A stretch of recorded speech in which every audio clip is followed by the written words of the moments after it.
Question. এখন এর মধ্যে যদি বলেন না আমি ঠিক চিহ্ন দিয়ে দিব মানি বা ক্যাপিটাল, তাহলে financing of organisation, how organisation can collect money. তাহলে ফাইন্যান্স কি? Finance means resource allocation as well as resource management, acquisition and investment. That means the finance money, it is a branch of economics that means how resource can come and how can resource be allocated, resource ke kibhabe bhag kora jay, as well as to the allocate management, acquisition and investment. এই যে আমার টাকা আছে, where I can put it, আমি কোথায় এটা রাখতে পারি, it is also financing.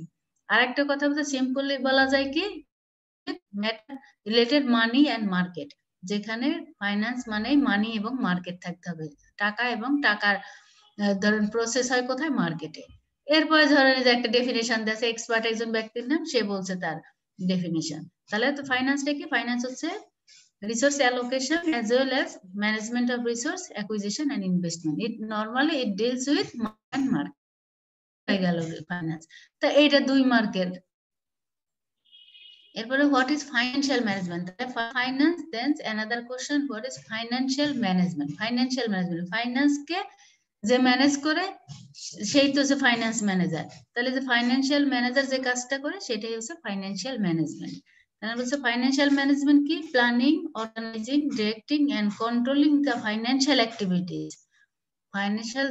The person who manage the financial activities is called the finance manager. The finance manager normally done planning, organizing, directing and controlling.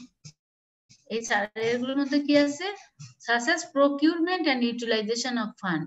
Is it the organization has some fund, that means money, কিছু টাকা আছে, this money should be procured and utilization.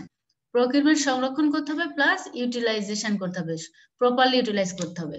It means applying general management principle to financial resource of the organization. General management principal গুলো কি ছিল? General management principal গুলো design করতে হবে, organising, directing, controlling, monitoring এগুলো সব ছিল। Is the person who apply general management principle for the financial resource of the organization is called financial management. তারা আমরা ম্যানেজমেন্টও পড়েছি, ফাইন্যান্সও পড়েছি। Finance normally money and market, who normally manage the finance of the organization is called the financial manager and the function is done by the financial manager is called financial management. Then another question, এই যে যেগুলোর সাথে Q লেখা আছে এগুলো হচ্ছে question, যে explain the scope element of financial management. আবার কেউ ঘুরে লিখতে পারেন যে what are the scope of financial management বা what are element of financial management. Just own ক্রিয়েটিভিটির জন্য যে কোশ্চেনটা কিউ দেওয়া আছে এটা নিজের ভাষায় লেখার জন্য। বা এই যে explain the function of financial management, একই ফাংশন অফ ফাইন্যান্সিয়াল ম্যানেজমেন্ট। তো তার মধ্যে কি কি আছে? এলিমেন্ট বললে হতে পারে, স্কোপ হতে পারে, আবার তার ফাংশনও যদি হয়। ফার্স্ট হচ্ছে ফাইন্যান্সিয়াল ম্যানেজারকে কি করতে হয়? Investment decision. Financial manager has to take investment decision. Investment কি? যে ইনভেস্টমেন্টের মধ্যে হতে পারে either fixed asset or current asset. Fixed asset কি? Normally land, building, furniture, equipment, this is called fixed asset. আর কারেন্ট অ্যাসেট কি? Current asset daily obligation of the organisation, daily operation of the organisation. Daily অপারেশনের জন্য যে টাকাটা ব্যয় করা হয় সেটাকে বলা হয় কারেন্ট অ্যাসেট। তাহলে investment decision include investment in fixed asset called as capital budgeting. Capital budgeting কি? যে কোথায় ক্যাপিটাল পাবো, কোথায় ক্যাপিটালটা ব্যয় করব। সোর্সেস অফ ফাইন্যান্স, এই যে ক্যাপিটাল বাজেটিং হচ্ছে সোর্সেস অফ ফাইন্যান্স। ক্যাপিটালের স্ট্রাকচার, ক্যাপিটাল স্ট্রাকচার হতে পারে আমার ওন ক্যাপিটাল, আমার নিজের টাকা হতে পারে, আমার ডেপ্ট, ঋণ হতে পারে। তো এই দুইটার মিক্সচার। ইকুইটি মানে নিজের টাকা, ক্যাপিটাল আর হচ্ছে ডেপ্ট হচ্ছে ঋণ। তাহলে ইকুইটি এন্ড ডেপ্ট এখানে থাকতে পারে। এই যে ক্যাপিটাল বাজেটিং যেহেতু বলছি, ক্যাপিটাল বাজেটিং এর কিছু টেকনিক আছে, যে নেট প্রেজেন্ট ভ্যালু, তারপর হচ্ছে ইন্টারনাল রেট অফ রিটার্ন,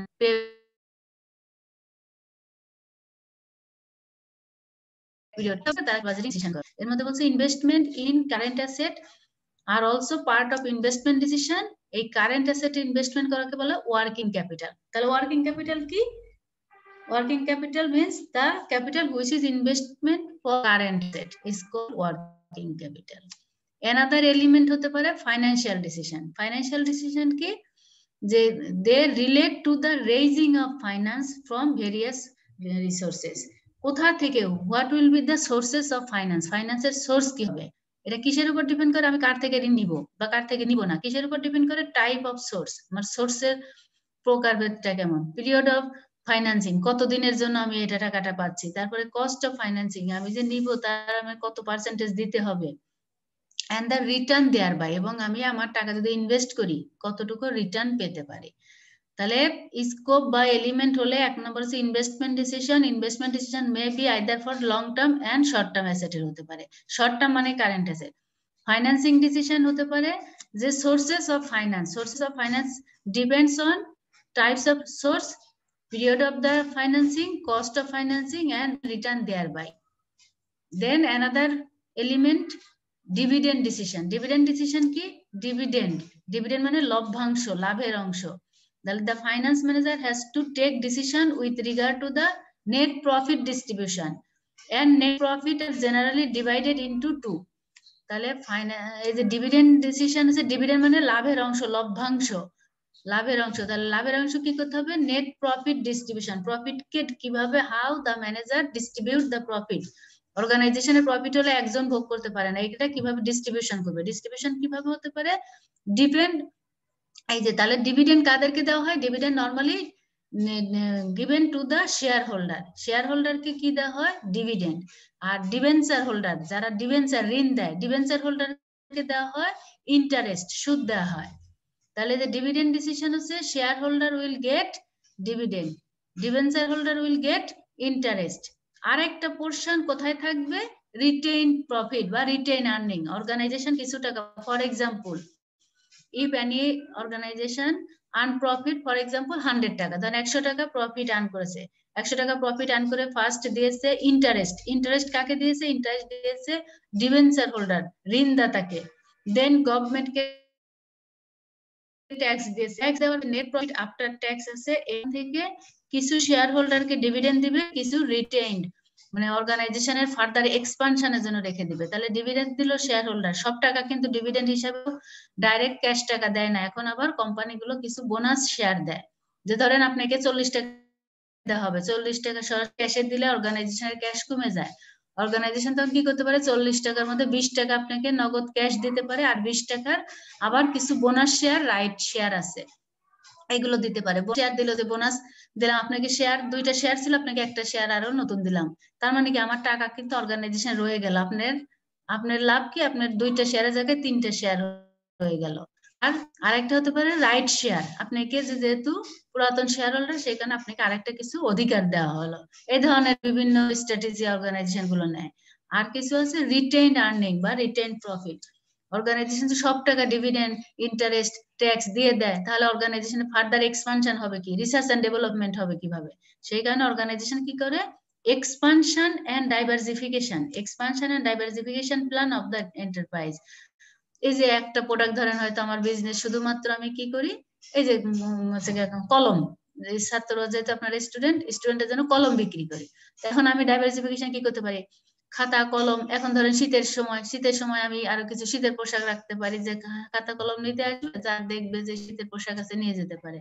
এরপর আবার আমি কি করতে পারি, খাতা কলমের পাশাপাশি আমি আবার হয়তো দেখলাম যে আরেকটা প্রোডাক্ট আনতে পারি। তাহলে এই যে ডাইভার্সিফিকেশন, বিভিন্ন ধরনের যাওয়া, এই জন্য তাহলে এই যে ডিভিডেন্ড ডিসিশনের মধ্যে ফার্স্টে তো ইনভেস্টমেন্ট,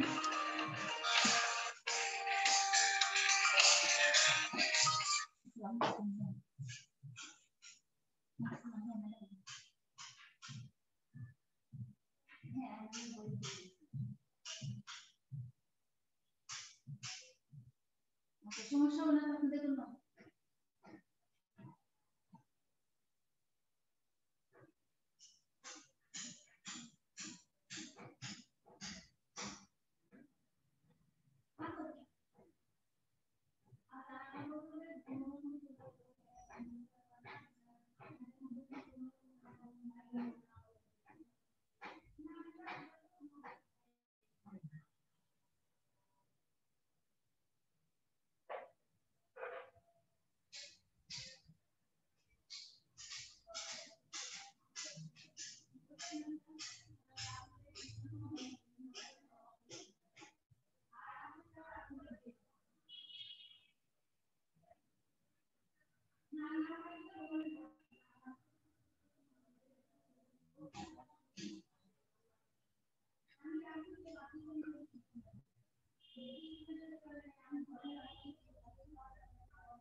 সরি আপনাদের ক্লাসের মধ্যে বের হয়ে গেছি।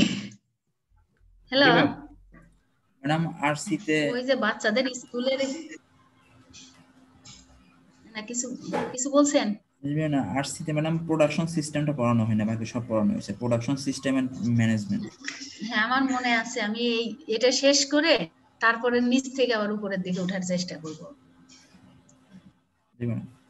আর যেটা যেটা বাদ আছে বলবেন। হ্যাঁ এরপর তাহলে হচ্ছে ডিভিডেন্ড। ডিভিডেন্ড তো বুঝতে পারছেন যে dividend, who get dividend, shareholder get dividend, debenture holder ঋণদাতা get interest, government get tax, another portion remain to the organization is called retained earning বা retained profit. Why? For further expansion and diversification of product. যেমন যে খাতা কলম দিয়ে ব্যবসা করে, শীতের পোশাক আনলো, গরমের পোশাক আনলো, ধরেন এর সাথে কিছু হচ্ছে হালকা ব্রেকফাস্ট রাখলো, এই ধরনের, this is called diversification. Then another question, what are the objectives of financial management? Objectives of financial management. Financial management এর উদ্দেশ্যটা কি? Financial management এর উদ্দেশ্য এই যে যেটা finance, as the finance normally deals with money, so its main objective is to procurement, allocation, control of financial resource.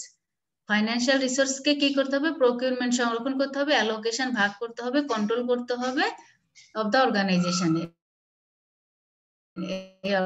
তার মধ্যে কি করতে পারে? To ensure regular adequate supply of fund. Ensure করতে হবে regular and adequate supply of fund, ফান্ডের regularity maintain করতে হবে। তবে to ensure adequate return, to ensure adequate return কি করতে হবে? To ensure adequate return of the share holder. এই যে শেয়ার হোল্ডারকে, যে শেয়ার হোল্ডাররা তার টাকা যে দিচ্ছে তাদেরকে আবার কি করতে হবে? সেটাকে তার কিছু return. Why you will put your money into any organization. আপনি আপনার টাকাটা কেন একটা অর্গানাইজেশনে রাখেন? Normally we expect some return. Return মানে প্রফিট, আমরা কিছু প্রফিটের আশাই তো রাখি। সেই কারণে কি করতে হবে? To ensure adequate return to the share holder. Share হোল্ডারকে যেন পর্যাপ্ত টাকা দিতে পারে। এটা কিসের উপর ডিপেন্ড করতে পারে? For example, I am giving you loan. কেন দিচ্ছি? I expect you some money, আপনার কাছে পেমেন্ট। কিভাবে পেমেন্ট করবেন? if you have capacity, যদি আপনি কিছু আর্ন করতে পারেন, মার্কেট প্রাইস শেয়ারের ভালো হয় এবং আমার এক্সপেকটেশন ফুলফিল হয় কিনা তার উপর ডিপেন্ড করে।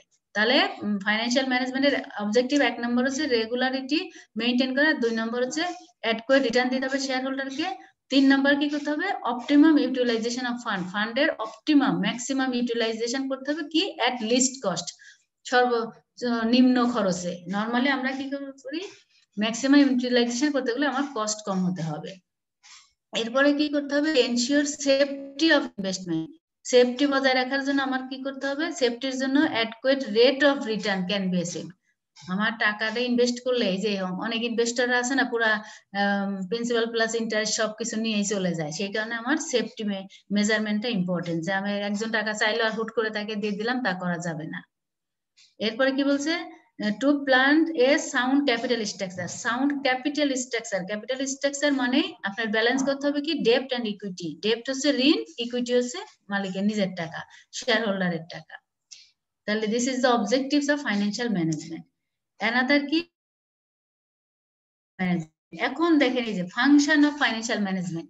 আপনারা যদি একটু কোশ্চেনটা একটু ঘুরাই দেয়, সেই যে আমার এলিমেন্ট ছিল না, এলিমেন্টের মধ্যে থেকেও তো আমি আনতে পারি যে ফাংশন। এই জন্য বললাম যে আপনারা লিখলে সুবিধা কি হবে? লিখলে পরে নিজের অনেক কিছু ডেভেলপ হবে। যে ফাংশনটা যদি ধরেন যে এটাও তো ফাংশন, ইনভেস্টমেন্ট ডিসিশন তার একটা ফাংশন, ফাইন্যান্সিয়াল ডিসিশন তার একটা ফাংশন, ডিভিডেন্ড ডিসিশনও কিন্তু আদার ফাংশন। এইখানে ফাংশন এইভাবে দিয়েছি, আপনারা যে ওইগুলো ঘুরাই লেখেন এটাও একই হবে। বুঝতে পারছেন? যেই কারণে বুঝতে হবে, যে না বুঝলে চ্যাপ্টারের আলোকে অ্যান্সার করতে পারলে যে কোনো কোশ্চেনের অ্যান্সার লেখা যায়, কিন্তু খালি ওই যে মুখস্থ যদি করেন তাহলে কিন্তু ঘুরাই লিখতে পারবেন না। আর কোশ্চেন তো অনেকগুলো কোশ্চেন থাকবে, পাঁচটা হচ্ছে 5 14 70 থাকে আপনাদের। 5টা কোশ্চেনের অ্যান্সার করতে গেলে 3 5 15টা কোশ্চেন এমনি অ্যান্সার করতে হবে। তাহলে ফাংশন অফ ফাইন্যান্সিয়াল ম্যানেজমেন্টের মধ্যে ওইটাও দেওয়া আছে, ঘুরায় একটু লিখতে হবে। এখানে বলছে এস্টিমেশন অফ ক্যাপিটাল রিকোয়ারমেন্ট।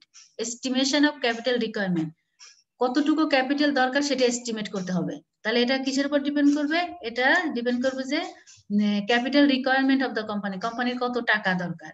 এটা কার উপর ডিপেন্ড করবে? ডিপেন্ড অন এক্সপেক্টেড কস্ট, খরচ কত হবে, এন্ড ফিউচার প্রোগ্রাম, আর ফিউচার কিভাবে অর্গানাইজেশন রান করবে, পলিসি অফ দ্য কনসার্ন। বলছে যে ক্যাপিটাল রিকোয়ারমেন্টের মধ্যে ডিপেন্ড করবে expected cost and profit, future program and policy of the organization. আর এটা কি করা যাবে যে made an adequate manner which increase earning capacity of the enterprise.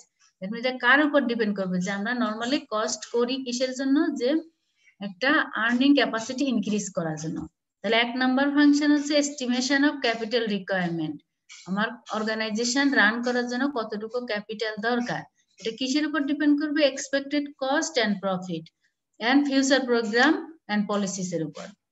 Determination of capital composition, determination of capital composition. Capital composition মানে যে capital structure, capital স্ট্রাকচারের মধ্যে কি ডেপ্ট এন্ড ইকুইটি, ডেপ্ট এন্ড ইকুইটির মধ্যে আবার কি আসতে পারে, শর্ট টার্ম লং টার্ম আসতে পারে। তাহলে আমার ক্যাপিটাল স্ট্রাকচারটা হাউ বা what will be the capital structure, what portion of ডেপ্ট and what portion is equity. আবার এর মধ্যে শর্ট ডেপ্ট যে ঋণ নিলাম, ঋণের মধ্যে শর্ট টার্ম লং টার্ম এটা বুঝে নিতে হবে। শর্ট টার্মে আমি নিলাম কতদিনে আমি রিপেমেন্ট করতে পারবো, শর্ট টার্মের পেমেন্ট ক্যাপাসিটিটা কেমন, ডিটারমিনেশন করবে ফাইন্যান্সিয়াল ম্যানেজার। অ্যানাদার হতে পারে কি choice of sources of fund, কোন সোর্স থেকে আমি আমার ফান্ডটা নিব। যে কেউ ঋণ দিতে চাচ্ছে, কেউ শেয়ার কিনতে চাচ্ছে, তাহলে কোনটাকে আমি চুজ করব, এই চয়েসটা কিসের উপর ডিপেন্ড করবে, এটা for additional fund to be procured a company has many choices. চয়েসের মধ্যে কি হতে পারে, issue of share and debenture, নতুন শেয়ার ইস্যু করতে পারি বা ঋণ নিতে পারি। Loan to be taken from bank or financial institution, bank বা ফাইন্যান্সিয়াল ইনস্টিটিউশন থেকে লোন নেওয়া যেতে পারে, পাবলিক থেকে নিতে পারেন, আত্মীয় স্বজন থেকে নিতে পারেন। তাই এগুলো বিভিন্ন ফ্যাক্টরের উপর ডিপেন্ড করবে যে কোনটার মেরিট ডিমেরিট জাস্টিফাই করে। এটা অর্গানাইজেশনের নিজস্ব কিছু মানে চিন্তা ভাবনা থাকবে যে which source we should use, আমাদের কোন সোর্সটা ইউজ করা উচিত, যে গভর্নমেন্ট থেকে ঋণ নিব নাকি কোনো অর্গানাইজেশন থেকে ঋণ নিব নাকি পাবলিক থেকে নিব নাকি আমার রিলেটিভ থেকে নিব, এটা ডিপেন্ড করবে অর্গানাইজেশনের নিজস্ব ক্যাপাবিলিটির উপর। এরপরে এই যে ইনভেস্টমেন্ট অফ ফান্ড, এর বললাম তো ওইগুলোই একই কথা, ইনভেস্টমেন্ট অফ ফান্ড। আমি যে ফান্ডটা, the finance manager has to decide to allocate fund into profitable ventures so that there is safety on investment and regular return is possible. এই যে আপনার ফান্ডটা ইনভেস্ট করতে হবে কোথায়, সেফটি সিকিউরিটি বজায় রেখে। বলছে into profitable venture, profitable venture মানে যে অর্গানাইজেশন প্রফিট আর্ন করতে পারে তাদের কাছে ইনভেস্ট করলে আমার সেফটি সিকিউরিটি থাকবে। আদারওয়াইজ এমন একজন ব্যক্তির কাছে ঋণ দিলাম যে নিজেই টাকাটা নিয়ে কি হয়ে গেল, উধাও হয়ে গেল, তাহলে আমার টাকা সব টাকাও গেল, কোনো রিটার্ন আসলো না। Investment of fund is another function of financial management. এরপরে ডিসপোজাল অফ সারপ্লাস, এই যে ডিসপোজাল অফ সারপ্লাস মানে ডিভিডেন্ড ডিসিশন, যেটা dividend decision. Disposal of surplus, surplus যে অ্যামাউন্ট আছে সেটাকে আমি ডিসপোজ করব, মানে ভাগ করে দেব, ডিস্ট্রিবিউট করব। কি বলছে, the net profit decision have to be made by the finance manager. Net profit কে ডিস্ট্রিবিউট করবে কি finance manager. This can be done into two ways. ওই যে একই তো বললাম যে ডিভিডেন্ড ডিক্লারেশন, ডিভিডেন্ড দিবে শেয়ার হোল্ডারকে, আর রিটেন আর্নিং কোম্পানির জন্য রাখবে, বলছে expansion, innovation, diversification, research and ডেভেলপমেন্টের জন্য রাখবে। এরপরে ধরো এর আগে আরো কি ছিল, এর আগে ছিল প্রফিট যখন আসছে প্রথমে ডিবেঞ্চার হোল্ডারকে ইন্টারেস্ট দিয়েছে, গভর্নমেন্টকে ট্যাক্স দিয়েছে, এরপরে শেয়ার হোল্ডারকে ডিভিডেন্ড দিল, আর কিছু রিটেন আর্নিং রাখলো অর্গানাইজেশনের ফার্দার এক্সপানশন। এরপরেও কিছু ওয়ার্কিং ক্যাপিটাল সব সময় হাতে কিছু আরো নগদ রাখতে হয় ওয়ার্কিং ক্যাপিটালের জন্য। এরপরে ম্যানেজমেন্ট অফ ক্যাশ, আর এই শুধু এইগুলো করলে হবে না, আবার ক্যাশকে ম্যানেজমেন্ট করতে হবে। ক্যাশ ম্যানেজমেন্টের মধ্যে কি কি আসতে পারে, cash is required for many purpose, cash অনেক পারপাসে ব্যবহার হয়, like payment of wages and salary, salary দেওয়ার জন্য টাকা লাগে, payment of electricity and water bill, payment of creditor. That means এই যে এটা হচ্ছে ম্যানেজমেন্ট অফ ক্যাশ মানে working capital. Management of cash means working capital. That means how can you fulfil your day to day obligation, day to day অব্লিগেশনটা কিভাবে fulfil করবেন, this is called working capital বা management of cash, একই কথা। এর মধ্যে পেমেন্টের মধ্যে হতে পারে ওয়েজেস, স্যালারি, ইউটিলিটি বিল, এই সবগুলোকে বলা হয় এক কথায় ইউটিলিটি বিল। এরপরে meeting current liabilities, maintenance of যে কোনো ধরেন একটা জিনিসের মেইনটেনেন্স দরকার হতে পারে, র মেটেরিয়াল পারচেজ হতে পারে, এগুলো হচ্ছে ওয়ার্কিং ক্যাপিটাল।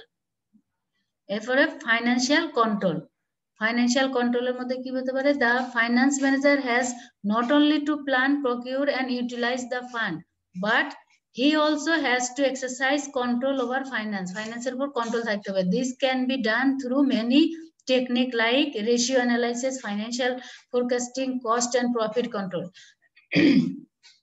তাহলে শুধুমাত্র এই যে এগুলো করলে হবে না, তাকে another function of financial manager is to financial control. কন্ট্রোলের জন্য তার কি করতে হবে, যে এই যে আমরা যে বললাম যে প্রফিট আসছে, এই প্রফিটের ট্রেন্ড দেখতে হবে। যাও তো প্রফিট লাস্ট ইয়ার ধরেন ছিল 100, আমি এক্সাম্পল দিচ্ছি 100 টাকা, তাহলে এই বছরে ধরেন 120 টাকা হলো। আমার ট্রেন্ডটা কি, আদৌ কি পজিটিভ তো আছে, কিন্তু পজিটিভের ট্রেন্ডটা কত, পার্সেন্টেজে কত, রেশিওতে কত, এগুলো ফাইন্যান্সিয়াল ফোরকাস্টিং করতে। আমি হয়তো আশা করেছিলাম এই বছর আমার 100 জায়গায় 140 হবে, কিন্তু হয়েছে 120, তাহলে why 20 is less than my forecasting, আমার ফোরকাস্টিং থেকে কেন 20 টাকা কম হলো। এই জিনিসগুলো অ্যানালাইসিস করে ফাইন্যান্সিয়াল ম্যানেজারকে কন্ট্রোল করতে হবে, যে আসলে আমার এই যে ডে টু ডে ক্যাশ কি ঠিক মতো ম্যানেজ হচ্ছে নাকি, ডিসপোজাল বা ডিভিডেন্ড ডিসিশন ঠিক হচ্ছে কিনা, ইনভেস্টমেন্ট ফান্ড গুলো সব ঠিক আছে কিনা। তাহলে ফাংশন অফ ফাইন্যান্সিয়াল ম্যানেজমেন্টের ফাংশন কিন্তু অনেকগুলো। 1 নম্বর হতে পারে যেমন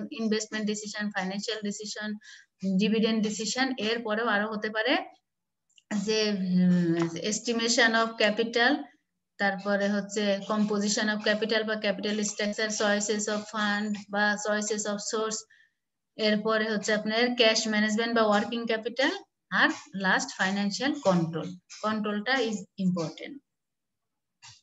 এরপরে another question, what are the function of finance এর ফাংশন কি, বা the finance function has been classified into 3, মানে এটা ধরেন টপিক ছিল। তো what are the function of finance on the basis of time, টাইমের ভিত্তিতে ফাইন্যান্সের ফাংশন গুলো কি কি হতে পারে টাইমের বেসিসে।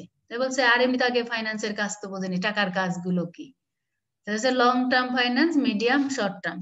লং টার্ম নর্মালি বলা হয় যে কি মোর দেন 3 ইয়ার্স, মিডিয়াম হচ্ছে 1 to 3 ইয়ার্স, আর শর্ট টার্ম নর্মালি বলা হয় লেস দেন 1 ইয়ার বা within 1 year is called short term.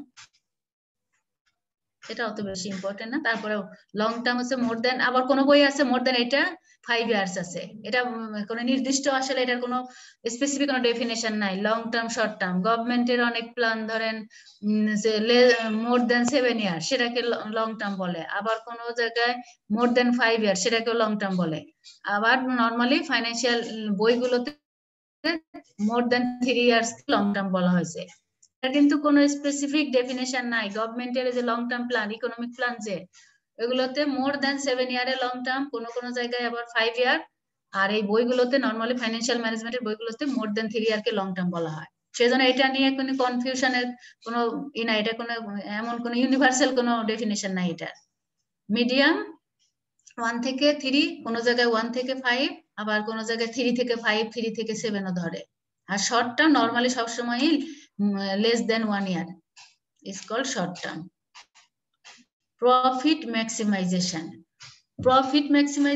R wealth maximization. Profit maximization is how profit can be maximized, মানে সর্বোত্তম প্রফিট আর্ন করা যায়। আর wealth maximization হচ্ছে how organization can increase their wealth এবং প্রফিটের মধ্যে কিন্তু দেখেন প্রফিট কি, প্রফিট হচ্ছে ডেইলি অপারেশন বা এক্সপেন্স থেকে ইনকাম যদি বেশি হয় সেটা হচ্ছে, এক্সপেন্স থেকে রেভিনিউ বেশি হলে সেটাকে প্রফিট বলছি। প্রফিটের মধ্যে কার কার পোরশন আছে দেখেন, প্রফিটের ডিবেঞ্চার হোল্ডারের ইন্টারেস্ট, গভর্নমেন্টের ট্যাক্স, শেয়ার হোল্ডারের ডিভিডেন্ড, অর্গানাইজেশনের জন্য কিছু রাখা হয়, ফার্দার এক্সপানশন, এই হচ্ছে প্রফিট। ওয়েলথ কি, আমার সম্পদ বাড়ানো। এখন প্রফিট হলো আমি সব টাকা কি করলাম, ডিবেঞ্চার হোল্ডারের ইন্টারেস্ট দিলাম, গভর্নমেন্টের ট্যাক্স দিলাম, আমি শেয়ার হোল্ডারের ডিভিডেন্ড দিয়ে দিলাম, আমি অর্গানাইজেশনের কিন্তু কোনো ফার্দার এক্সপানশন করলাম না। অ্যাটেনশন প্লিজ, প্রফিট আর্ন করছি, রেগুলার টাকা পাচ্ছি, রেগুলার টাকা ব্যয় করে ফেলছি, আমি কিন্তু আমার কোনো ওয়েলথ ম্যাক্সিমাইজেশন করছি না, সম্পদ বাড়াচ্ছে না। অর্গানাইজেশনের ধরেন যে 3 কাঠা জায়গার উপর অর্গানাইজেশনটা আছে, 3 কাঠা জায়গায় আছে, অর্গানাইজেশনে কোনো এফডিআর নাই, অর্গানাইজেশনে কোনো লং টার্ম অ্যাসেট নাই, ইকুইপমেন্ট নাই। 5 বছর পরে যখন এই যে ইকুইপমেন্ট গুলো নষ্ট হয়ে যাবে তখন কিন্তু টাকা আর অর্গানাইজেশনে নাই, কারণ তার কোনো এফডিআর নাই, তার কোনো ল্যান্ড নাই, কোনো ডিপোজিট নেই সোজা কথা। তাহলে কিন্তু প্রফিট ম্যাক্সিমাইজেশন আর ওয়েলথ ম্যাক্সিমাইজেশন ব্যাপারটা খেয়াল করেন। প্রফিট ম্যাক্সিমাইজেশন হচ্ছে টাকা আসছে, টাকা ব্যয় করছি। আর ওয়েলথ ম্যাক্সিমাইজেশন হচ্ছে আমার অর্গানাইজেশনের প্রকৃত মালিক কি, শেয়ার হোল্ডার। কিন্তু ম্যানেজমেন্ট কি করছে, প্রফিট আসছে সবাইকে ডিস্ট্রিবিউট করে নিজেরা এনজয় করছে, এটা হচ্ছে প্রফিট ম্যাক্সিমাইজেশন। কিন্তু ওয়েলথ ম্যাক্সিমাইজেশন হতে গেলে অর্গানাইজেশনের কিছু সম্পদ বাড়াইতে হবে।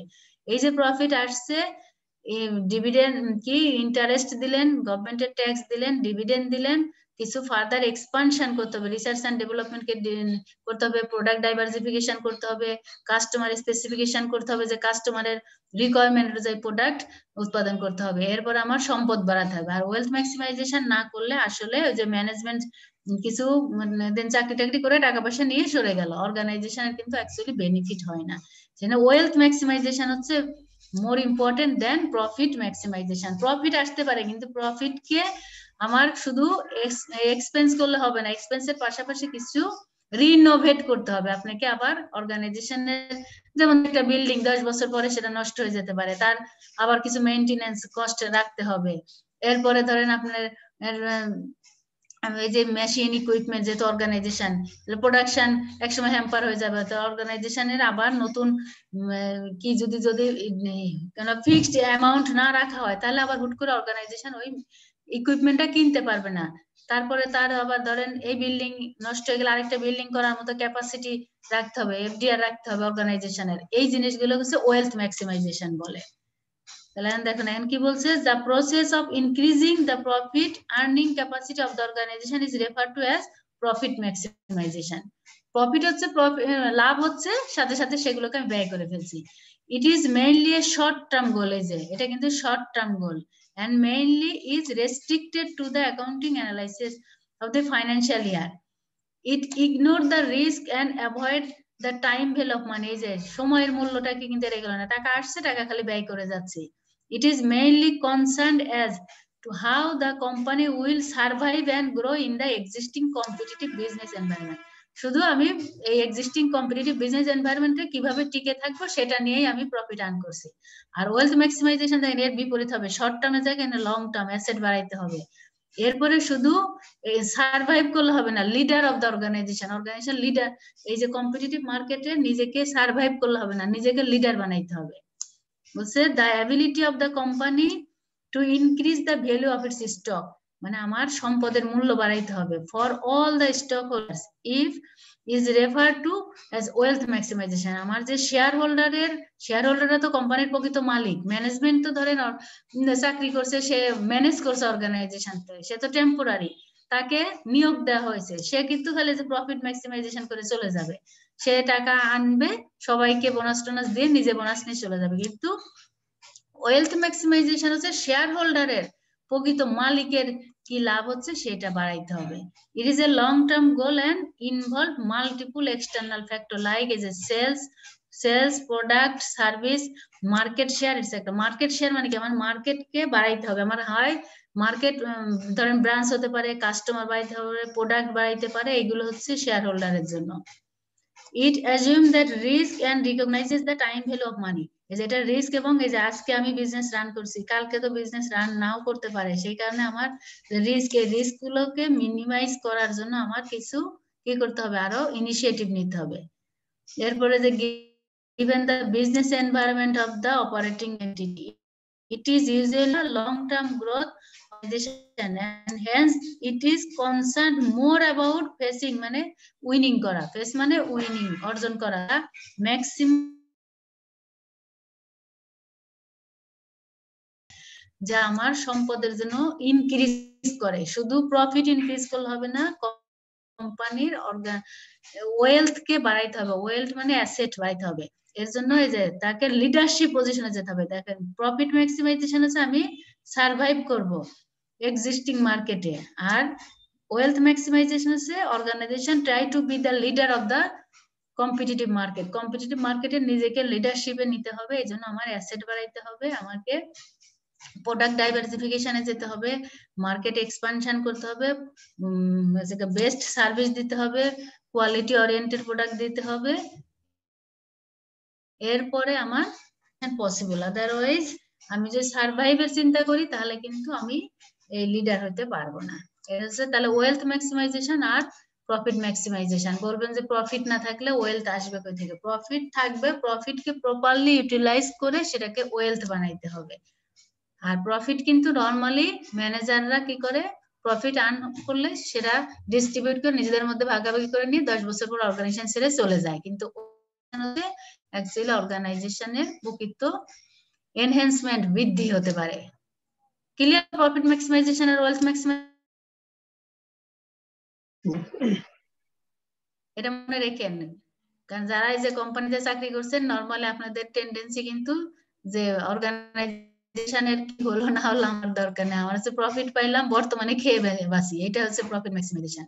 আর ওয়েলথ ম্যাক্সিমাইজেশন সবসময় যে আজকে খাইলে হবে না, কালকে যেন ঠিক মতো খেতে পারি, কালকে যেন আমি ঠিক মতো চলতে পারি, এই চিন্তা ভাবনা রেখে আমার অর্গানাইজেশনকে রান করতে হবে। এটাই হচ্ছে ওয়েলথ আর প্রফিট। এরপরে sources of fund. Sources of ফান্ডের মধ্যে ধরেন এটা অনেক বড়, এত বড় করে পড়ার দরকার নেই। শর্ট টার্ম, লং টার্ম আর মিডিয়াম টার্ম। লং টার্মের মধ্যে যেমন আছে ধরেন equity, written earning, preference share, debenture, এই জন্য লং টার্মের জন্য যেটা আসবে এইটাই। এবার মিডিয়ামে আসতে পারে, মিডিয়ামে হতে পারে লোন টেকেন ফ্রম ব্যাংক হতে পারে, পাবলিক থেকে হতে পারে, আর যে কোনো ফাইন্যান্সিয়াল ইনস্টিটিউশন থেকে হতে পারে। আর শর্ট টার্মে নরমালি ব্যাংক হতে পারে বা রিলেটিভস থেকে হতে পারে শর্ট টার্মে। এরপরে ওনারের বেসিসে হতে পারে হচ্ছে ধরেন ইকুইটি শেয়ার আর রিটেন আর্নিং, মানে যে আমার প্রফিট থাকলো ওই যে ইকুইটি শেয়ার আর প্রফিট থেকে যে অংশটা রেখে দেওয়া হয় আর্নিং, রিটেন আর্নিং যেটা বা রিটেন প্রফিট, যে দুইটা নামই আছে। আর বরড ফান্ডের মধ্যে ডিবেঞ্চার 1 নাম্বার, এরপরে loan from bank, loan from financial institution, যে কোনো ফাইন্যান্সিয়াল ইনস্টিটিউশন হতে পারে, অনেক লিজিং কোম্পানি আছে এই কারণে। এরপরে হচ্ছে পাবলিক ডিপোজিট বা লিজ না হতে পারে। তো এইগুলো এত ডিটেলস দরকার নেই, 2-4টা করে খালি পড়ে রেখেন যে বেসিক লং টার্মের মধ্যে। আবার আমি এটা হচ্ছে ধরেন একটা বইয়ের আর এটা আরেকটা বইতে, এই বড় ফিগারটা থেকে কয়েকটা নাম মনে রেখেন যে লং টার্মের equity, preference share,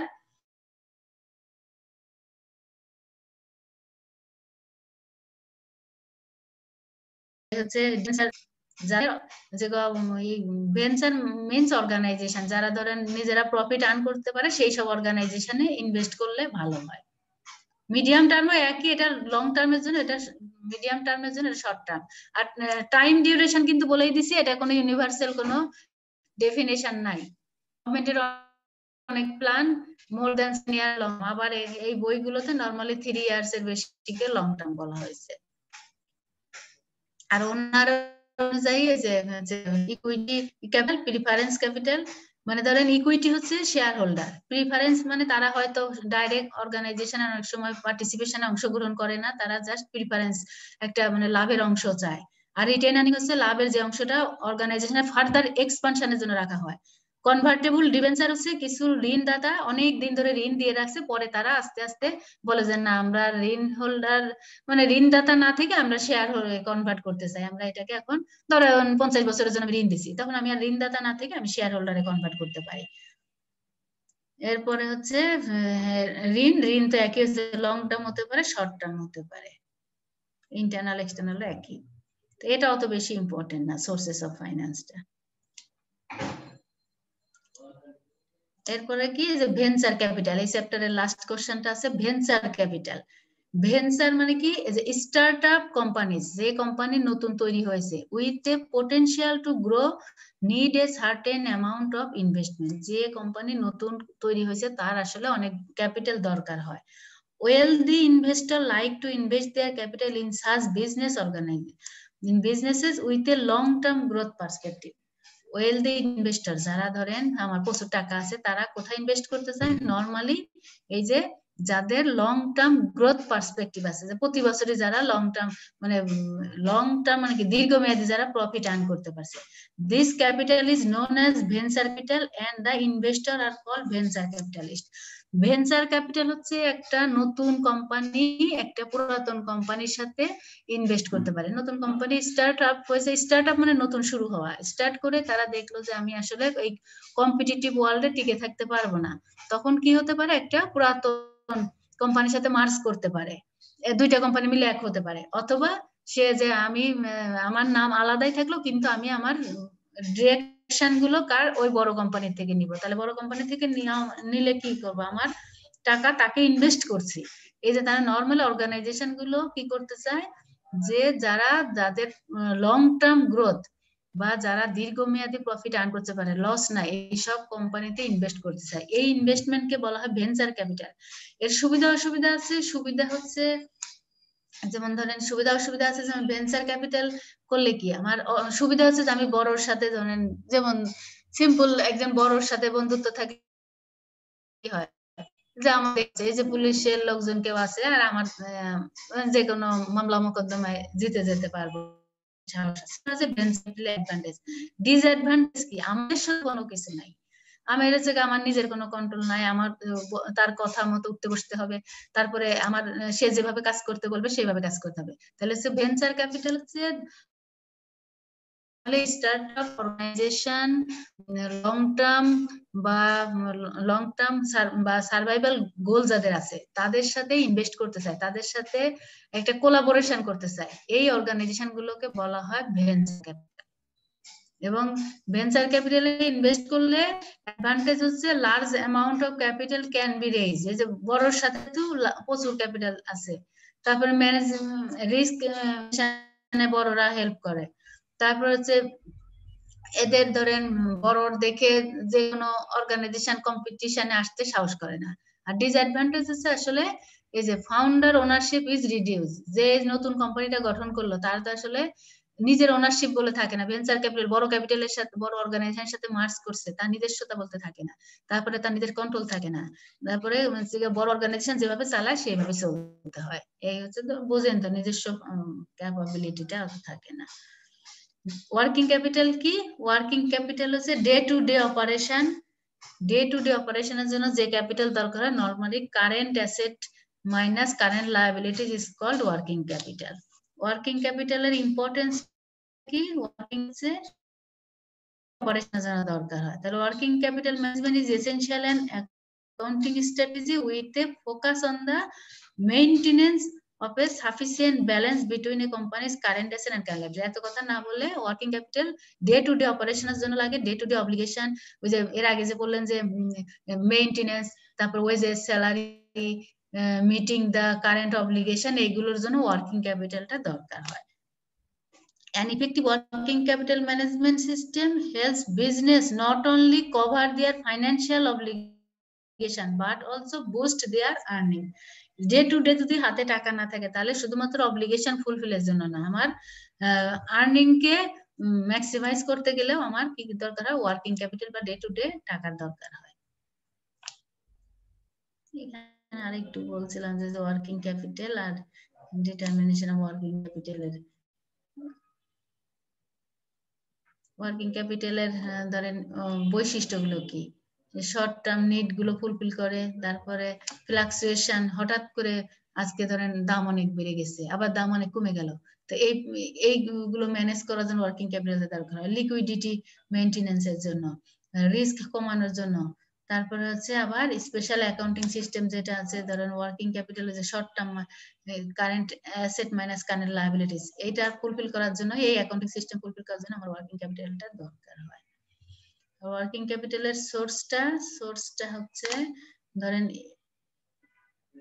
trade credit, আপনাদের কিভাবে এগুলো বোঝাবো, ধরেন ওয়ার্কিং ক্যাপিটালের মধ্যে থাকে এই যে ক্রেডিটর, যেগুলো সহজে বুঝেন, ওই যে ওখানে ওয়েজেস, স্যালারি, আগে প্রথমে বলে আসছে ওয়েজেস, স্যালারি, তারপর হচ্ছে মেইনটেনেন্স কস্ট, এগুলো দেওয়ার জন্য যে শর্ট টার্ম প্রতিদিনের যে ক্যাশ পেমেন্টটা, এটা হচ্ছে ওয়ার্কিং ক্যাপিটাল বলে। আর লং সোর্সের মধ্যে যে রিটেন প্রফিট, ডেপ্রিসিয়েশনের জার্নাল বলছিলাম না, ডেপ্রিসিয়েশনের জার্নাল হচ্ছে depreciation expense, debit, accumulated depreciation, তাই যে অ্যাকুমুলেটেড এর প্রভিশন রাখা হয়। কই থেকে আসে তাই বলা আছে। ইম্পর্টেন্স অফ ওয়ার্কিং ক্যাপিটাল বলে আসলাম, একই কথা ঘুরায় লিখেন, বারবার যে লিখতে হবে তাও না, যে স্মুথ প্রোডাকশনের জন্য, তারপরে ইনক্রিজ লিকুইডিটির জন্য বা সলভেন্সির জন্য, গুডউইল সুনামের জন্য, তারপরে অ্যাডভান্টেজ অফ ক্যাশ ডিসকাউন্ট, মানে আপনার ধরেন 50 টাকা জিনিস আপনাকে 40 টাকায় দিতে চাই, কখন আমার যদি প্রচুর টাকা থাকে তাহলে তো, নইলে তো আমি চিন্তা করবো যে 50 টাকা জিনিস 40 টাকা দিবে, 10 টাকা আমি কই থেকে দিব, সেই জন্য যদি ক্যাশ ডিসকাউন্ট দিতে চাই সেটার জন্য লাগে, রেগুলার পেমেন্ট অফ ওয়েজ স্যালারির জন্য, সিকিউরিটি এন্ড কনফিডেন্সের জন্য। হাতে দেখবেন টাকা না থাকলে নিজের মন এমনি ভালো থাকে না যে আমি কিভাবে কালকে চলবো, বা হঠাৎ করে একটা কোনো কিছু করা যাবে না। ইফিসিয়েন্ট ইউজ অফ ফিক্সড অ্যাসেটের জন্য, মিটিং কন্টিনজেন্সিস, মানে এই টাইম পেমেন্টের জন্য এইসব ক্ষেত্রে ওয়ার্কিং ক্যাপিটালটা দরকার হয়। এটা হচ্ছে বাদ দিয়ে দিনকে দুইটা মিলাই একটা পড়েন, আলাদা আলাদা এটা পড়লে কঠিন হয়ে যাবে। যে significance of working capital, significance মানে ইম্পর্টেন্স, দুইটা মিলায়ে ওই ইম্পর্টেন্স দিয়ে পড়বেন, ঠিক আছে? যে what are the importance of working capital, বা why working capital should be maintain, কেন ওয়ার্কিং ক্যাপিটাল ম্যানেজ করা দরকার, বুঝতে পারছেন? যে আলাদা আলাদা পড়তে গেলে ঝামেলা লাগবে। ওয়ার্কিং ক্যাপিটালের ইম্পর্টেন্সটা কি, ওয়ার্কিং ক্যাপিটাল তো বুঝতে পারছেন যে ডেইলি অপারেশনে যে আমার হাতে টাকা থাকে, যে আপনার পকেটে যে টাকা না থাকে, আপনি রাস্তায় বের হইলে মনে করছেন হেঁটে যাব, এখন দেখলেন যে না রাস্তায় যা হেঁটে যাওয়া যাচ্ছে না, এখন আমার যদি 10টা টাকা না থাকে আমি তাহলে কিভাবে অটোতে উঠবো? এই জন্য হচ্ছে ওয়ার্কিং ক্যাপিটাল দরকার। এই জন্য হচ্ছে ওই আগে যেটা বললেন ওই কথাগুলো, ক্যাশ ডিসকাউন্ট বা সিকিউরিটি, গুডউইল, আমার এই যে হাই মোরালিটি, এখন আপনার থেকে আমি ঋণ নিচ্ছি, আমি বলছি 3 দিন পরে দিব, আমার নিজের টাকা নেই, 3 দিন পরে দিতে পারলাম না, আপনি কি আমাকে বিশ্বাস করবেন? বলবো যে না ম্যাডাম কথা দিয়ে কথা রাখে না, একে আর টাকা দেওয়া যাবে না। এই কনফিডেন্স বা মোরালিটি হাই করার জন্য আমার ওয়ার্কিং ক্যাপিটাল দরকার হয়। এগুলো একটু ঘুরাই লেখার চেষ্টা করবেন। এই জন্য বারবার বলতেছি যে যারা যে অ্যাসাইনমেন্টে কোশ্চেন নিয়ে মাথা ঘামাচ্ছেন, কোশ্চেন নিয়ে মাথা না ঘামাই জিনিসটা চ্যাপ্টার বুঝবেন, চ্যাপ্টারের আলোকে লেখার চেষ্টা করেন। যে why financial planning is important, reason why financial planning is important, মানে ফাইন্যান্সিয়াল প্ল্যানিংটা কেন দরকার, টাকা পয়সার প্ল্যানটা কেন দরকার। Reason why financial planning is important, financial planning important কেন, আমার 1 নাম্বার বলছে যে ইনকামের জন্য আমার দরকার, ক্যাশ ফ্লো ক্যাপিটাল। তা আমার বলছে যে financial planning helps you determine your short term and long term financial goal and create a balance plan to meet this goal. Financial প্ল্যানিংটা হচ্ছে কেন ইম্পর্টেন্ট, কারণ আমি যদি ইনকাম করতে চাই, আমি এখন এই যে বললামই তো যে আপনার ফার্স্ট এক কথা বলেছি যে আপনার কাছে আমি টাকা চাইলাম, আরে ম্যাডাম টাকা চাইছে দিয়ে দেই, ম্যাডাম হয়তো দিয়ে দিবে, কিন্তু ম্যাডামের আপনি তো জানেন না যে সে তার হ্যাবিটটা কেমন, সে কি আমার টাকা রিমেম্বার, অনেকের আছে ক্যাপাসিটি আছে কিন্তু উইলিংনেস নাই, টাকা পরিশোধ করার ইচ্ছা নাই, তাহলে আপনি তো ইনকাম করতে পারবেন না। ক্যাশ ফ্লো, আপনার টাকাটা আমাকে দিয়ে দিচ্ছেন, এই যে পুঁথিগত বিদ্যার পরহস্তে ধন কথা বুঝেন তো, যে আপনার টাকা আপনার নিজের হাতে না থেকে আমার হাতে আছে, আমাকে সময় মতো ফোন দিলেন, আমার ফোন বন্ধ, আমার মোবাইলে চার্জ নাই, বা আমি দিলাম না, বা আজকে শুক্র শনি ব্যাংক বন্ধ, টাকা দিতে পারলাম না, তাহলে আপনার ক্যাশ ফ্লোটা কিন্তু নাই। ক্যাশের ফ্লো মানে ক্যাশের যে আসা যাওয়া এটা নাই। ক্যাপিটাল স্ট্রাকচারে বলছে যে এই যে যদি আমার ফাইন্যান্সিয়াল প্ল্যানিংটা ঠিক না হয়, তাহলে ক্যাপিটাল কি কম অথবা বেশি, বেশি টাকা আছে দিয়ে দিলেন। ওই যে সোলাইমানের গল্প বলছিলাম না, যে 3 ছেলে কিন্তু 3 ছেলে 2 মেয়ে বউকে নিয়ে সুন্দর মতো বিজনেস করছিল, ছেলের বন্ধুর অভাব নাই, মোটরসাইকেলের পর মোটরসাইকেলের অভাব নাই। এরপরে যখন 5 বছর 10 বছর গেছে, বন্ধুরা সব টাকা পয়সা নিয়ে বন্ধুরা আর টাকা দেয় না, তখন বাবার কাছে গিয়ে যে না তোমার সাথে বিজনেস করে তো আমার লস হয়ে গেল, তখন বাবা কোর্টে গিয়ে কি বললো যে না সবাই ইন্ডিভিজুয়াল ঋণ পরিশোধ করতে হবে। তো এটার জন্য বললাম যে ক্যাপিটাল এর ফ্লোটা কেন দরকার, যে ক্যাপিটাল যদি আমি ঠিক মতো ইউজ না করতে পারি, তাহলে কিন্তু যে সুসময়ে বন্ধু বটে অনেকেই, দুঃসময়ে কেউ থাকবে না।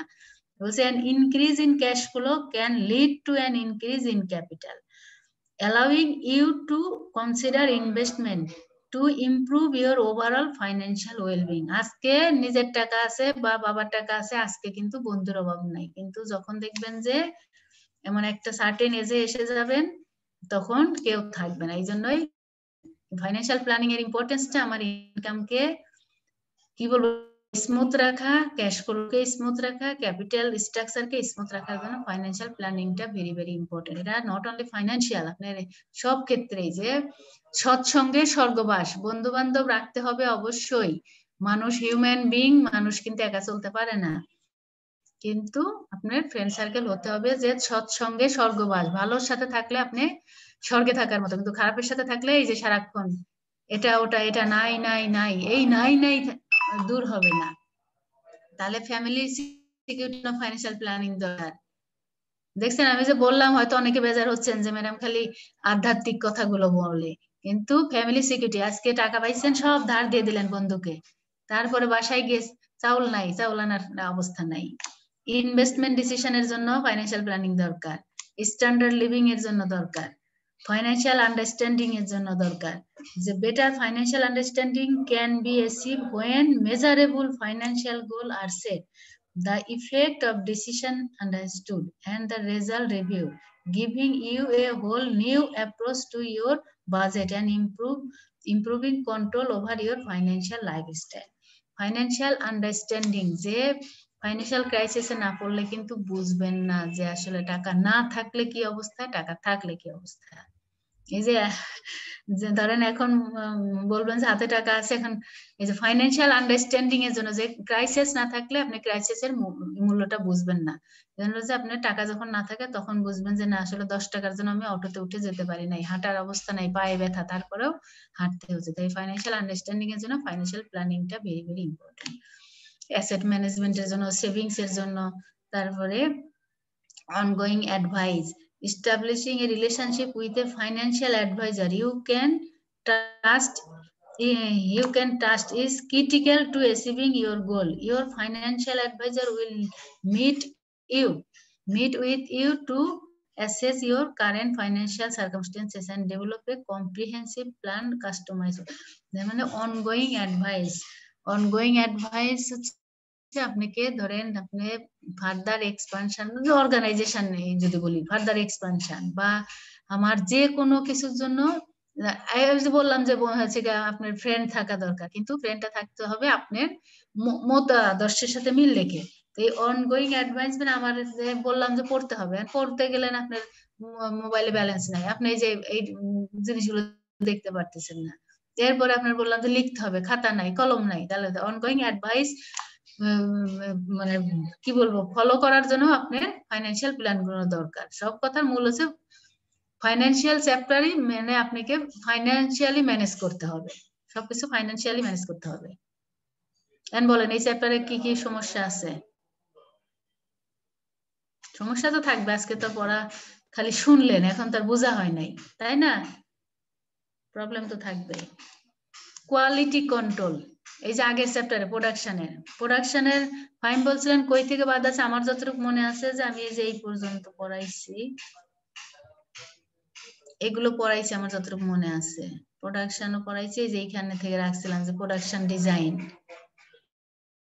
না আমার যতটুকু মনে আছে এইখান থেকে ছিল। আছেন লাইনে নাকি নাই? জি ম্যাম। আচ্ছা,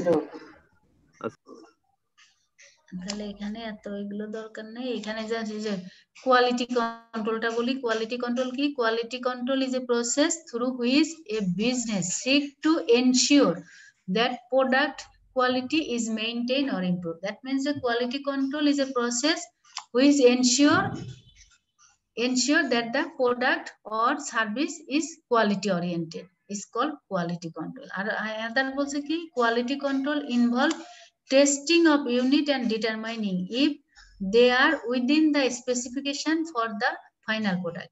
is যে বলছে যে কোয়ালিটি কন্ট্রোলটার মধ্যে থেকে টেস্টিং অফ ইউনিট, ওই জিনিসটা টেস্ট করে দিয়ে কি বলছে যে স্পেসিফিকেশন অফ ফাইনাল প্রোডাক্ট, আপনি যে ধরনের প্রোডাক্ট, কাস্টমার স্পেসিফিকেশন মানে কি, যে what is customer actually want. Customer আপনি ধরেন যে শার্টটা চেয়েছেন, শার্টটা কতটুকু লম্বা, কতটুকু কি, এই যে চেয়েছেন, এটা হচ্ছে আপনার কাস্টমার স্পেসিফিকেশন। সেই কোয়ালিটি কন্ট্রোল হচ্ছে কাস্টমার স্পেসিফিকেশন অনুযায়ী হয়েছে কিনা, এটা হচ্ছে কোয়ালিটি কন্ট্রোল। আরেকটা বলছে যে quality control used in a business is highly dependent on the product or industry and several technique exist for measuring quality. তাহলে quality control means you should control the quality. Quality is a process of ensuring the product or service or goods I বলেন should be quality oriented. That means according to the customer specification. Customer specification means what is customer specifically বা particularly wanting. Customer কি চাচ্ছে, যে আপনারা several student আছেন, এক একজনের চাওয়া এক এক রকম হতে পারে। তো customer specification is according to your own need. আপনি আপনার নিজস্ব অনুযায়ী যে কিভাবে চাচ্ছেন। আপনারা 5 জন একই ফ্রেন্ড সার্কেলে, কেউ চাইতে পারেন শার্ট অনেক লম্বা, কেউ চাইতে পারেন হাফ শার্ট, কেউ চাইতে পারেন ফুল শার্ট, কেউ আরো শর্ট হাতা চাইতে পারেন। এই ধরনের যে কাস্টমার স্পেসিফিকেশন অনুযায়ী কোয়ালিটিটা প্রোডাক্টটা বা সার্ভিসটা ঠিক আছে কিনা, এটা হচ্ছে কোয়ালিটি কন্ট্রোল। এর মধ্যে আবার কি কি থাকতে পারে, কাস্টমারের ফোকাস করতে হবে, আমার মার্কেটে আমি কোয়ালিটি দিতে গিয়ে যেন আমি লিডার হই। ওই যে বললাম না, সার্ভাইভাল হইলে হবে না, সার্ভাইভ মানে কোনো মতে টিকে থাকা। এই যে আরশোলা আর এলিফেন্ট ধরেন হাতি টিকে থাকে একরকম, আবার তেলাপোকা টিকে থাকে আর একরকম। তেলাপোকাকে আপনি করে ফেলে রাখেন 4 দিন ওইভাবে যে উপর হয়ে পড়ে থাকতে পারে, কিন্তু হাতি তা পারবে না। তাহলে সে লিডারশিপ নিয়ে আসতে হবে। এরপরে এনগেজমেন্ট অফ পিপল, কোয়ালিটি কন্ট্রোলের জন্য আপনাকে এখানে লোক নিয়োগ দিতে হবে, এনশিওর করতে হবে। এরপরে হচ্ছে প্রসেস অ্যাপ্রোচ, আমার যে প্রসেসে কোয়ালিটি কন্ট্রোল করছে সে যেন ঠিক থাকে। আর এটা কন্টিনিউয়াস ইমপ্রুভমেন্ট, এই যে একটা মেশিন কিনে রাখছি টেস্ট করার, আর কোনোদিন তার ইমপ্রুভমেন্ট নাই, এটা না, এটা কন্টিনিউয়াস ইমপ্রুভমেন্টের। এরপর হচ্ছে এভিডেন্স বেসড অ্যাপ্রোচ, আপনি যে কোয়ালিটি দিচ্ছেন, এই যে টেস্ট করছেন, এই টেস্টের একটা এভিডেন্স থাকতে হবে যে হ্যাঁ এটা বাংলাদেশে যেমন স্ট্যান্ডার্ড টেস্ট করা হয়েছে। তারপরে রিলেশনশিপ ম্যানেজমেন্ট, এগুলোর মধ্যে একটা রিলেশনশিপ থাকতে হবে যে হ্যাঁ আসলে আমি অ্যাকচুয়ালি কোয়ালিটি ওরিয়েন্টেড দিচ্ছি। এখন আমরা নর্মালি যে বাংলাদেশে যে খাবারগুলো খাচ্ছি, আমরা তো সবই জানি যে কোনোটা কোয়ালিটি থাকলেও বলছি যে না কোয়ালিটি নাই, আবার না থাকলেও বলছি আছে। এই কোয়ালিটি কন্ট্রোল হচ্ছে যে it must be ensure that product or service is quality oriented and it is tested. এরপরে কোয়ালিটি বলছে যে টাইপস, মানে যদি হোয়াট দেন তাহলে what are the types of quality control, quality কন্ট্রোলের টাইপস গুলো কি কি। তো অনেক ধরেন 4 প্রকারের মধ্যে এখানে বলছে যে 1 নাম্বার বলছি প্রসেস কন্ট্রোল, এগুলো পুরাপুরি দরকার নাই, কারণ এগুলো পড়াইতে গেলে দেখলাম অনেক আপনাদের জন্য ডিটেলস হয়ে যায়, ডিটেলস দরকার নেই, খালি নামটা জানলে হলো। Process control, acceptance sampling, process protocol আর কন্ট্রোল চার্ট, মানে এই যে অর্গানাইজেশন যারা কোয়ালিটি কন্ট্রোল করে তারা এই 4টা সিস্টেম ফলো করে, এই জন্য এটা এত ডিটেলস দরকার নাই। মেথড আর টুলস অফ কোয়ালিটি কন্ট্রোল, কি কি মেথডে তারা কোয়ালিটি কন্ট্রোল করে। ইন্সপেকশন, মানে পরিদর্শন করে দেখতে হবে যে তারা, এটা অর্গানাইজেশন করবে যে কোয়ালিটি ঠিক মতো আসছে কিনা, এটা তারা ইন্সপেকশন করবে। স্ট্যাটিস্টিক্যাল, যে 100টা পণ্যের মধ্যে কয়টা ধরেন নষ্ট বের হয়েছে, কয়টা কোয়ালিটি ওরিয়েন্টেড আছে। এরপরে হচ্ছে এই যে জাস্ট এগুলো হচ্ছে অর্গানাইজেশন করবে, যে আমি আপনি কিন্তু আর এগুলো তো ইন্ডিভিজুয়াল পক্ষে সম্ভব না, এটা অর্গানাইজেশন তাদের যে স্ট্যাটিস্টিক্যাল কোয়ালিটি কন্ট্রোলের মধ্যে প্রসেস কন্ট্রোল, অ্যাকসেপ্টেন্স স্যাম্পলিং। এরপরে ভেরিয়েবল চার্ট দেখবে, অ্যাট্রিবিউটস দেখবে, ভেরিয়েবল মানে তারা যে ইন্সপেকশন তারপরে কোয়ালিটি কন্ট্রোল এই যে মেথড প্রসেস ফলো করছে সেগুলো ঠিক মতো হচ্ছে কিনা, এগুলো অর্গানাইজেশন কন্ট্রোল করতে হবে। না বাংলাদেশে আমরা যত যাই বলি সবকিছুই যে বিএসটিআই যে বাংলাদেশের আছে, ওখানেও দেখবেন যে আসলে মেশিন টেশিন কোনো কিছু ঠিক নেই, যারা আবার ওখানে চাকরি করেন অন্যভাবে নিয়েন না। বাংলাদেশের নর্মালি হচ্ছে কোয়ালিটি থাকলেও আমরা মনে করি কোয়ালিটি নাই, না থাকলেও জানি যে আছে। এটা একটা কোশ্চেন আছে আমি দেখছি আপনাদের ওইখানে, জন্য এটা লাস্টে নিচে যে what is the relation between small business and technology, small business এবং টেকনোলজির মধ্যে সম্পর্কটা কি। এটা পজিটিভ নেগেটিভ দুইটা সাইডে আছে, নরমালি আমি পজিটিভ গুলোকে হাইলাইটস করছি।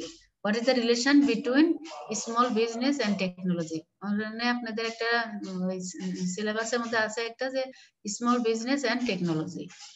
স্মল বিজনেসের সাথে টেকনোলজির রিলেশনটা পজিটিভ নেগেটিভ দুইটাই আছে, কিন্তু পজিটিভ সাইডটাই বেশি বিজনেসের ক্ষেত্রে। Technology gives small business owner and their employees the option to work in the, এই যে অফিসে কাজ করতে পারবে এই টেকনোলজির কারণে। এই যে দেখেন আপনি আমি কই কেউ কাউকে দেখছি না, কিন্তু এই যে ক্লাস আমি কথা বলছি আপনারা শুনছেন, আপনারা কথা বলছেন আমি শুনছি, it is only possible for technology.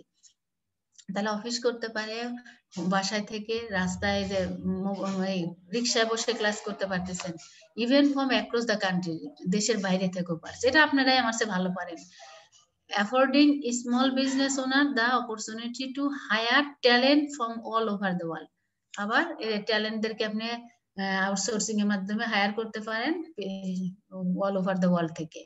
Technology can help business gain a competitive edge in the global environment. Technology কিন্তু বিজনেসকে এটা কম্পিটিটিভ ওয়ার্ল্ডে নিয়ে গেছে। The benefit of technology for small business sector এর জন্য কি, the role of technology in business cause a tremendous growth in trade and commerce. আসলে টেকনোলজির কারণে বিজনেস সেক্টরে ট্রিমেন্ডাস গ্রোথ হয়েছে। Business concept and model were revolutionized as a result of the introduction of technology. টেকনোলজির কারণে আসলে business সেক্টরে আমূল পরিবর্তন হয়েছে। এই করোনা কালীনে টেকনোলজি না থাকলে, ইলেকট্রিসিটি না থাকলে আসলে সার্ভাইভ করা কঠিন ছিল। শিক্ষা ক্ষেত্রে তো একেবারেই হতো না। বেটার ব্র্যান্ড এক্সপোজার, এই টেকনোলজির কারণে আপনি ব্র্যান্ড কি জানতে পারছেন। ন্যাচারাল কমিউনিকেশন উইথ কাস্টমার, তারপরে streamlined accounting, advance projection management. আপনারা এগুলো নিজের ভাষায় বানায় লিখেন, হুবহু এটা দিতে হবে নট নেসেসারি, কিন্তু ইজি ওয়েতে লিখেন। Lower cost across the board, মানে আপনার খরচটা কমে গেছে। আমি বলবেন যে আমরা কম্পিউটারে ক্লাস করছি, মোবাইলে ক্লাস করছি, ডাটা এত খরচ হচ্ছে, কিন্তু আপনার আসা যাওয়া এর চেয়ে বেশি খরচ লাগবে। এখানে ধরেন আসতে প্রতিদিন আসতেন ক্যাম্পাসে, একজন ঢাকা থেকে রাজশাহী থেকে চিড়িয়াখান থেকে এরকম আসতেন, যাতায়াত ভাড়া লাগতো, এসে খাওয়া দাওয়া লাগতো, আবার রিটার্ন যেতেন। এর চেয়ে আপনি কিন্তু 300 টাকা একবারে এই মোবাইলে অনলাইনে ঢুকায় রাখলে আপনার কিন্তু আর সমস্যা হচ্ছে না। সুতরাং এখানে খরচ আসলে কম। তারপরে ইমপ্রুভ সিকিউরিটি, তারপরে মোর ডাইভার্স পেমেন্ট অপশন। এই যে আজকাল দেন বিল টিল কত কিছু সব অনলাইনে, এই যে বাচ্চাদের ভর্তি টর্তি সব অনলাইন। তারপরে ইমপ্রুভ পোস্ট সাপোর্ট, তারপরে মোর ডিটেল মার্কেট অ্যানালাইসিস, যেটা যেটা আপনাদের রিমোট অপারেশন, মানে রিমোটের মাধ্যমে আপনারা যে সব কাজগুলো করতে পারতেছেন, ইজিলি সব কাজ করা যাচ্ছে সেটা ইসের মাধ্যমে। আচ্ছা, আর কোথায় কোনটা বাদ আছে বলতে পারবেন? কোন চ্যাপ্টারে কোনটা কি বাদ আছে? রাফিও আর ফাহিম? না ম্যাডাম, তেমন কিছু বাদ নাই, তবে ওটা ওই যে যেটা বললাম আর কি, আরসিতে যেটা যেটা পড়াইছে। কোনটা? আচ্ছা, ওই যে প্রোডাকশনের সিস্টেম এন্ড ম্যানেজমেন্ট।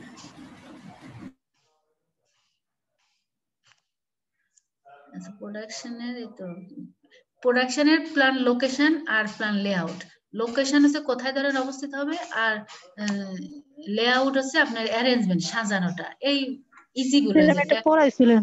হ্যাঁ, ওই তো এই জিনিসগুলো একটু বুঝে বুঝে পড়েন আপনারা। তাহলে আজকে মনে হয় যে আপনারা আগে নিজেরা একটা কোশ্চেন, আমার তো অ্যাসাইনমেন্ট তো করবেন, করে আমি কিন্তু বারবারই বলে আসছি, আবারও আজকে শেষ বেলায়ও বলছি, ঢাকা সেন্টারের কি কি টপিকস কোশ্চেন আকারে আমারগুলো আর বিগত কোশ্চেন থেকে লিখে, ধরেন প্রায় 100টাই ধরেন কোশ্চেন হলো, 100টা কোশ্চেন আপনারা আপনাদের গ্রুপে দিবেন, আমাকে সেন্ড করেন, বা যদি ওই যে বললাম তাসমা তো আশেপাশে আছে, যদি মনে করেন যে কাছে আসবো, সেটাও আসলে ধরেন হচ্ছে, কারণ আসমার সাথে আমি যোগাযোগ করতে পারছিলাম না, ফাহিম মনে হয় আমাকে নাম্বারটা সেন্ড করে রাখছিল মেসেঞ্জারে, বা যাই হোক কোথায় যেন আমি দেখছি 2 দিন পরে, যে কারণে আমি আর যোগাযোগ করতে পারি নাই তখন। তো যদি মনে করেন এরকম যে একটা সাজেশনের মতোই করা, আমিও অ্যাসাইনমেন্টটা নিয়ে হয়তোবা ওখান থেকে কিছু কোশ্চেন তখন দাগায় দিতে পারি। এর মধ্যে হয়তোবা আমাদের জানুয়ারির মধ্যে কোশ্চেন সাবমিট করা লাগবে। কালকে কাজী ম্যাডামের সাথে কথা হলো, বললো যে মনে হয় কোশ্চেন হয়তো এই মাসের মধ্যে, এই মাস না হলে ফেব্রুয়ারির মাঝামাঝির মধ্যে কোশ্চেন সাবমিট করতে হবে ফাইনালে।